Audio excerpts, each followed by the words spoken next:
On vous parle aujourd'hui de ces innovations africaines dont on parle peu, justement, de Yaoundé à Kinshasa, en passant par Lomé. De brillants esprits utilisent l'intelligence artificielle ou l'impression 3D pour s'attaquer à la gestion des déchets. On va voir notamment comment un chercheur transforme des bouteilles en plastique en prothèses médicales. Certains exemples que va nous détailler dans un instant Guillaume Gralet. Bonjour Guillaume. Bonjour Nabia. Merci d'être là. On va parler ensemble de ce challenge App Afrique et en quoi la problématique à laquelle il s'attaque cette année vous semble cruciale. Oui, c'est la 10e édition de ce challenge qui a été initié à la fois par France 24 et par RFI et qui cherche à récompenser de très bonnes initiatives qui s'appuient sur la technologie, mais pour faire le bien sur le continent. Alors, on a l'habitude de voir des hackathons. J'ai voulu vous mettre quelques images des hackathons qui ont été initiés par l'UNESCO, par Microsoft, mais ce challenge, il est un peu unique. Alors, il s'est intéressé par le passé à la santé, à l'éducation. Aujourd'hui, on s'intéresse à l'économie circulaire. Il faut savoir que l'Afrique est le continent qui produit le moins de déchets par an et par jour et par habitant, 0,46 kilos. Mais c'est là où ça progresse le plus et il faut gérer tout ça. Plus de 90% des déchets produits en Afrique finissent dans des décharges sauvages, brûlées à l'air libre. Et 19 des 50 plus grandes décharges du monde sont en Afrique subsaharienne. Donc il faut trouver de manière assez urgente des solutions et c'est ce à quoi s'est intéressé le Challenge App Afrique cette année. Et on va commencer par le Cameroun. Vous allez nous raconter l'histoire de Cindy Aaron Monjoli et de son application Soso Market. Oui, parce que tout le mérite revient à tous ceux qui ont candidaté et Cindy Aaron, c'est effectivement la gagnante cette année de ce challenge. Alors, il faut imaginer un petit peu le marché bouillonnant de Mokolo à Yaoundé ou encore de Mfundi, comme on le voit grâce au travail de Trajet Cameroun. Alors là, c'est en pleine journée, mais à la tombée de la nuit, ça devient un peu moins joli. Vous voyez des fruits écrasés dans la boue.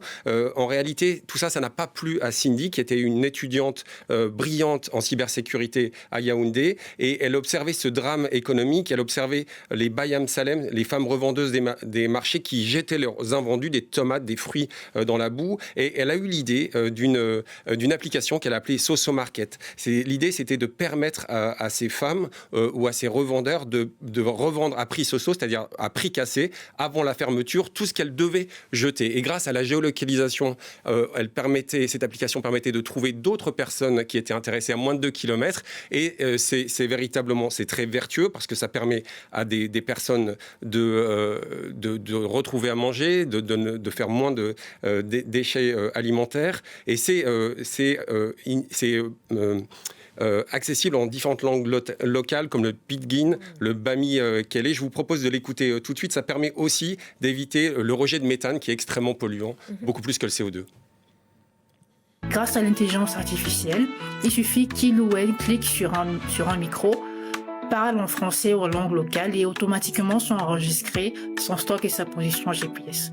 Pour ceux qui sont plus à l'aise avec l'écrit, une saisie texte classique reste disponible. Côté client, c'est immédiat. Grâce à un algorithme de proximité, vous recevez instantanément une alerte sur l'application ou via notre bot WhatsApp. Et ce, uniquement pour les produits situés dans un rayon de 2 km. Ainsi, le tas de tomates qui allait pourrir devient un bon plan pour le voisin d'à côté. C'est la solution locale, directe et surtout inclusive. Avec Soso Market, le gaspillage devient une opportunité. Oui. On va se rendre maintenant en République démocratique du Congo, marquée par la violence de la guerre, et un autre gagnant qui vous a bluffé. Oui, en fait, c'est quelqu'un d'extrêmement inspirant lui aussi, Eli Yossa. En fait, il se rend compte en 2023 que son oncle, qui a été victime de combats, on sait que ça peut être des zones extrêmement meurtrières en République démocratique du Congo, perd une jambe mais refuse de s'offrir une prothèse parce qu'elle coûtait autour de $500.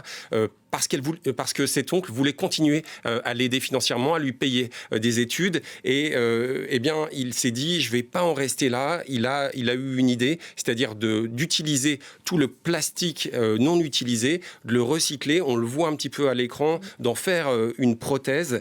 Et c'est son innovation qui s'appelle le 3D Heal. Et c'est une innovation qui a permis déjà à 106 autres personnes de bénéficier, d'avoir ce genre de prothèse. Donc on voit bien le double bénéfice. Non seulement on va recycler quelque chose qui était censé être jeté, qui polluait, et ça permet à des gens d'avoir des prothèses. Je vous propose là aussi de l'écouter parce que c'est très inspirant. A sauvé mon oncle, a déjà sauvé ça ici, autres personnes ici à Goma depuis 2023. En recyclant plus de 2600 bouteilles, nous avons prouvé que notre technologie soigne tout en nettoyant la ville. Avec nos partenaires comme les hôpitaux Mouissa et Katoy, nous sommes dans les circuits des soins officiels. Pour cette histoire. Et puis direction le Togo maintenant, avec le déclic d'Aïmana Adio Gbadamassi à l'origine du projet Roba Loto. Oui, alors lui, il est aussi extrêmement intéressant, très bluffant. En réalité, lui, c'est un comptable de formation qui était devenu réalisateur de documentaires environnementaux. Et puis, il en avait un peu marre de rester derrière son bureau, derrière sa caméra. Et il va créer une application Roba Loto. Effectivement, ça veut dire ramasseur de plastique en mina. C'est une autre langue locale. L'idée, c'est une application qui va vous permettre de savoir combien il y a de déchets plastiques dans les écoles, où est-ce qu'ils se situent, comment surtout les recycler. Ça va permettre de gagner de l'argent à ces écoles. C'est un vrai souci pour elles, mais surtout, il va imaginer un sac qui s'appelle Robanou, produit à travers ce plastique qui est récupéré, et ces sacs, il va les doter de cellules photovoltaïques, et ça va permettre à plus de 1000 élèves, aujourd'hui dans 4 villages, comme le village de Akata, d'avoir de l'éclairage chez eux, de pouvoir étudier. Ça capte une énergie. Voilà, ça capte une énergie. On voit bien, tout comme l'exemple précédent où le capteur de téléphone permettait de scanner le mognon et puis de créer une prothèse. Là, c'est vraiment l'ingéniosité, et c'est une ingéniosité qui pourrait inspirer le monde entier. Et il a voulu, j'ai pu lui parler ce matin, c'est quelqu'un qui vous donne énormément le moral. Il m'a même appris quelques mots en mina, comme le soleil, etc. Je vous propose, il a fait un message extrêmement spécialement pour nous. Nabia, je vous propose de l'écouter tout de suite. Je pense qu'en Afrique, on a beaucoup de problèmes. On a des problèmes d'inondation, on a des problèmes de chômage, on a des problèmes de pauvreté. Et je pense que c'est à nous, les jeunes Africains, de pouvoir apporter des solutions à ces problèmes-là. D'abord parce que ce sont nous qui vivons ces problèmes. Et contrairement à nos parents, nous avons vécu à une époque, nous avons grandi avec Internet, nous sommes en train de grandir avec l'intelligence artificielle. Et donc ce sont des leviers que nous pourrions utiliser pour apporter des solutions adaptées aux problèmes que nous vivons en Afrique. Donc c'est le meilleur endroit où il faut rester, et c'est la meilleure époque où il faut vivre. Message important, et puis des innovations qui méritent d'être mises en lumière. Alors merci à vous. Oui, exactement. Et puis on le voit, j'aurais pu vous citer énormément d'exemples. On le fera, je pense, à la rentrée, notamment l'exemple de Coliba en Côte d'Ivoire, qui là récompense financièrement toutes les personnes qui justement vont aider au recyclage des déchets. On voit bien que l'Afrique, là encore, comme dans le paiement mobile, où elle a inspiré le monde entier, elle a littéralement inventé le paiement mobile parce qu'elle avait un faible taux de bancarisation. Bien comme l'ont dit les inventeurs, c'est à la jeunesse africaine, et elle nous montre l'exemple ici, de trouver des solutions qui pourront peut-être, j'espère, être appliquées dans le reste du monde. Merci beaucoup, Guillaume. Merci pour ces exemples-là. On se retrouve à la rentrée. Voilà, Bel été à vous. Bon repos. Merci beaucoup.